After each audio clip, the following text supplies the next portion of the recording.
Students, आज हम कक्षा 12वीं विषय अर्थशास्त्र अध्याय 4 मांग एवं मांग का नियम पढ़ेंगे ना। मांग एवं मांग का नियम। तो सबसे पहले हम मांग के बारे में समझ लेते हैं ना। मांग किसे कहते हैं?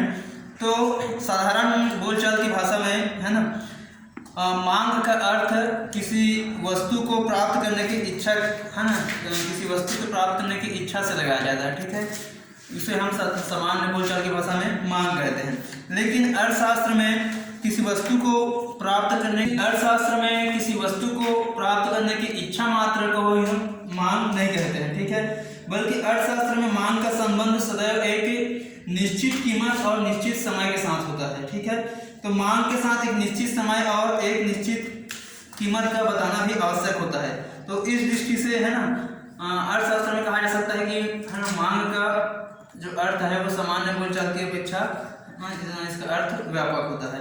तो अब हम आगे देखेंगे मांग के आवश्यक तत्व कौन कौन से होते हैं। ठीक है, मांग के कुछ आवश्यक तत्व होते हैं, जिसमें पहला है इच्छा। ठीक है, इच्छा। तो मांग के लिए मनुष्य को है ना, मांग के लिए क्या है, किसी उपभोक्ता को है ना इच्छा का होना आवश्यक है। ठीक है, इच्छा के अभाव में वो मांग नहीं कहलाएगा। ठीक है, जैसे अन्य तत्वों की है ना, जो आवश्यक तत्व है, अन्य तत्वों की उपलब्धता रहेगी, लेकिन उपभोक्ता की है ना उस वस्तु के प्रति उसको प्राप्त करने की इच्छा नहीं होगी, तब तक कि हम उसको मांग नहीं कह सकते हैं। ठीक है, तो आवश्यक तत्व पहला है इसका इच्छा है। दूसरा है साधन। तो मांग के लिए मनुष्य के पास है ना इच्छा के साथ साथ पर्याप्त साधन होना चाहिए। ठीक है, पर्याप्त साधन का अर्थ हम यहाँ पर धन से लगा सकते हैं। ठीक है, किसी वस्तु को प्राप्त करने के लिए है ना, इच्छा तो है उसको प्राप्त करने के लिए है ना, लेकिन प्राप्त करने के लिए उसके पास साधन होने चाहिए। ठीक है, जैसे उदाहरण के लिए समझ सकते हैं कि एक भिखारी है। ठीक है, तो भिखारी क्या है, कार खरीदने की इच्छा रखता है, लेकिन साधन के अभाव में है ना इस इच्छा को मांग की संज्ञा नहीं दी जा सकती, क्योंकि भिखारी है। ठीक है, उसके पास कार खरीदने की वो इच्छा तो है उसके पास, लेकिन उसके पास इतना धन नहीं है कि वो कार खरीद पाए। तो इस स्थिति में हम इसको मांग नहीं कह सकते हैं। ठीक है, तो मांग के लिए साधन का भी होना आवश्यक है। तीसरा है खर्च करने की तत्परता।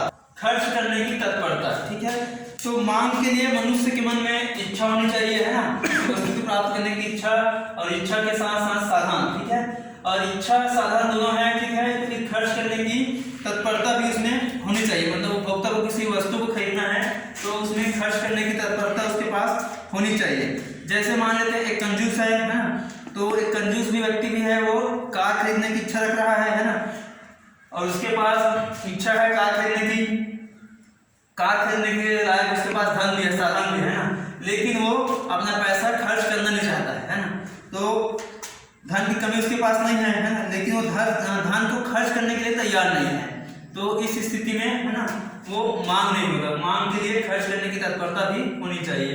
चौथा है निश्चित कीमत। ठीक है, मांग के आवश्यक तत्व में पढ़ेंगे चौथा निश्चित कीमत। तो मांग के लिए एक निश्चित कीमत का भी होना आवश्यक है, अर्थात उपभोक्ता के द्वारा मांगे जाने वाली वस्तु का संबंध यदि कीमत के साथ नहीं किया गया तो उस स्थिति में मांग का जो अर्थ है वो पूरा नहीं होगा। जैसे यदि ये कहा जाए कि 100 किलोग्राम चावल की मांग है। ठीक है, कहा जाए कि 100 किलोग्राम चावल की मांग है। ठीक है, तो ये मांग नहीं कहलाएगी है ना, ये अपूर्ण होगा, मांग ये नहीं कहलाएगी। यदि इसी को हम कहें 100 किलोग्राम चावल की मांग 10 रुपए प्रति किलोग्राम की कीमत पर है ना, यदि हम कहेंगे तो ये पूर्ण रूप से मांग होगा है ना। तो मांग के लिए निश्चित कीमत का होना भी अनिवार्य है। मांग का आवश्यक तत्व में पांचवा है निश्चित समय। तो मांग के लिए निश्चित समय का भी होना आवश्यक है ना। प्रभावपूर्ण इच्छा जिसके लिए मनुष्य के पास धन है ना, उसकी पूर्ति के लिए वो व्यय भी करना चाहता है ना, और उसके वस्तु के कीमत के अनुसार वो कीमत देने को भी तैयार है ना। तो लेकिन यदि वो निश्चित समय से संबंधित नहीं है तो इस अर्थ में है, निश्चित समय से संबंधित नहीं है तो इस अर्थ में क्या होगा, मांग पूर्ण नहीं होगा ना, तो मांग हम नहीं करेंगे। तो इस प्रकार से ये मांग के प्रमुख आवश्यक तत्व है। ठीक है, अब आगे हम मांग तथा आवश्यकता में अंतर पढ़ेंगे है ना। मांग और आवश्यकता में क्या अंतर है इसके विषय में हम पढ़ेंगे। ठीक है, तो सबसे पहला अंतर है मांग आवश्यकता से बनती है। ठीक है, तो आवश्यकता होना, किसी वस्तु की आवश्यकता होने पर ही है ना